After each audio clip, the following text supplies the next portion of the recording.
Hello again.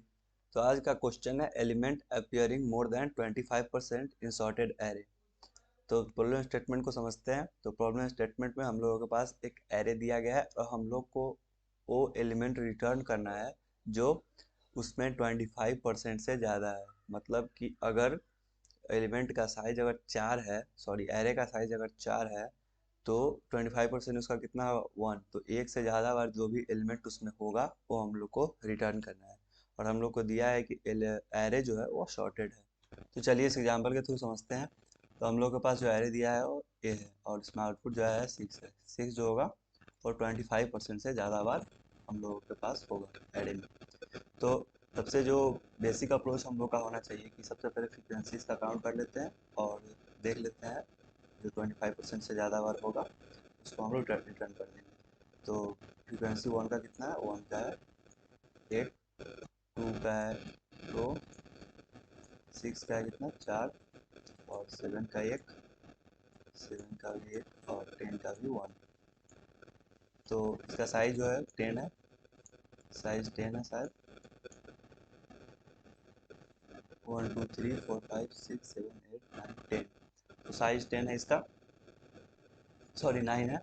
तो इसका जो 25% होगा वो लगभग 2 पॉइंट समथिंग होगा, लेकिन हम लोगों को 25% ज़्यादा चाहिए। तो डिजिट में कितना, 3। तो जो एलिमेंट कम से कम 3 बार जो प्रेजेंट होगा वही हमारा आंसर होगा। और ये दिया गया है कि आंसर जो है हमारा वह यूनिक है, यूनिक आंसर है हमारा। ठीक।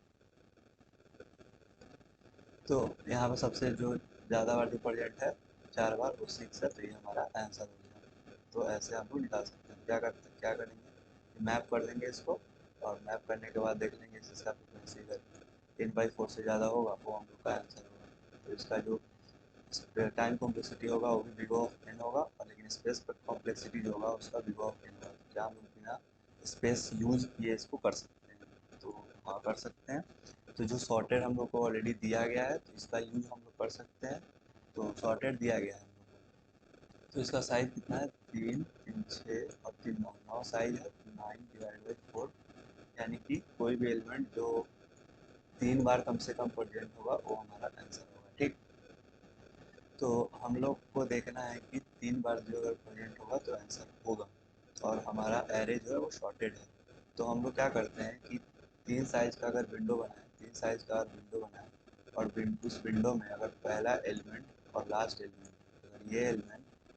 अगर ये वाला एलिमेंट और अगर ये वाला एलिमेंट अगर इक्वल है, इसका मतलब हमारा जो विंडो है उसमें जितना भी एलिमेंट है वो सारा इक्वल है। और चूंकि वो 3 साइज का है तो ऑब्वियसली हमारा आंसर जो होगा वही होगा। ठीक।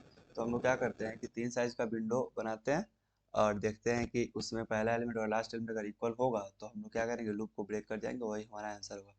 तो स्लाइडिंग विंडो का हम लोग यूज करते हैं। तो एक ये बनाते हैं आई, और एक बनाते हैं जे, जो कि सबसे पहले 0 से इनिशियलाइज होगा। तो आई को तब तक बनाएंगे जब तक कि वो हमारा विंडो के साइज के बराबर नहीं हो जाए, i-j+1। तो विंडो का साइज हम लोग कैसे कैलकुलेट करते हैं, i-j+1। अब विंडो का साइज हम लोग का क्या, यहाँ पर कितना है, 3 है।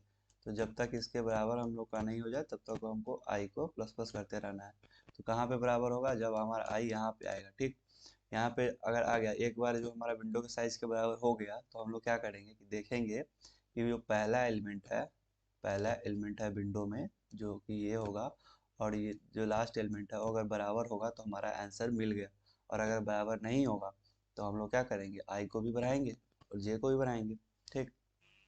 तो पहला बार हम लोग का जो विंडो बनेगा वो ये ए बनेगा। ठीक। तो इसमें हम लोग का जो पहला एलिमेंट और लास्ट एलिमेंट है वो बराबर नहीं है, इसका मतलब हमारा आंसर अभी नहीं मिला है। तो फिर हम लोग क्या करेंगे, विंडो को आए खसकाएंगे। तो विंडो जब हमारा आए खसकेगा तो अगला विंडो जो हमारा बनेगा वो बनेगा ये। ठीक। इसमें भी हमारा आंसर नहीं मिला तो फिर हमारा विंडो आगे खसकेगा, ये बनेगा विंडो। इसमें भी हमारा आंसर नहीं मिला, फिर बनेगा हमारा अगला विंडो ये। तो इसमें जो है हमारा पहला एलिमेंट और लास्ट एलिमेंट, पहला एलिमेंट जो है 6 है, दूसरा भी 6 है और लास्ट भी 6 है। यहाँ पे जो हमारा पहला एलिमेंट और लास्ट एलिमेंट बराबर हो गया, तो इसका मतलब हमारा जो आंसर है वो आ गया 6। और हम लोग को अब इसके आगे देखने की जरूरत है नहीं, क्योंकि आंसर जो हमारा यूनिक है।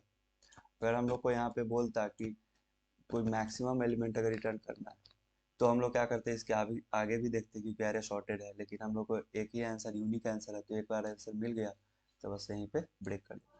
तो चलिए कोड करते हैं। तो सबसे पहले एक वेरिएबल ले लेते हैं इंट n, जो कि बराबर होगा किसके, एयर डॉट साइज के। उसके बाद विंडो का साइज ले लेते हैं, विंडो जो कि बराबर होगा n डिवाइड बाई 4 प्लस 1। ठीक, उसका दो वेरिएबल i और j।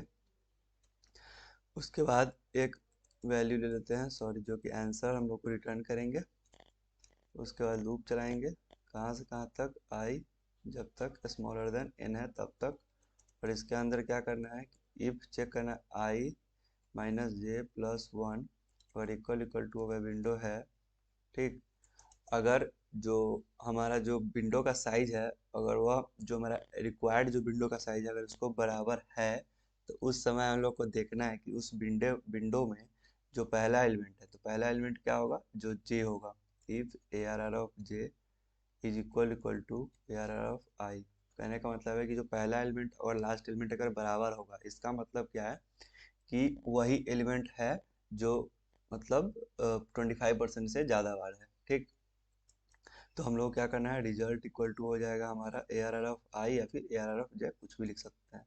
और सिंपली यहाँ पे ब्रेक कर देंगे क्योंकि हमारा आंसर मिल चुका है और हम लोग को दिया गया है यहाँ पर कि हम लोगों के पास एग्जैक्टली वन इंटीजर ही ऐसा है, मतलब एक ही आंसर है, तो आगे कोई देखने का कोई मतलब है नहीं। और आई को इंक्रीमेंट करेंगे और यहाँ पे जे को इंक्रीमेंट करेंगे और लास्ट में रिटर्न कर जाएंगे आंसर। चलो अब इसको रन करते हैं। तो ये कोड हमारा रन हो गया, इसको सबमिट करते हैं। तो यही था आज का कोड। तो अगर आपको ये वीडियो अच्छा लगा हो तो प्लीज़ एक लाइक करना, मेरे चैनल को सब्सक्राइब करना। मिलते हैं नेक्स्ट वीडियो में, तो keep learning and keep exploring.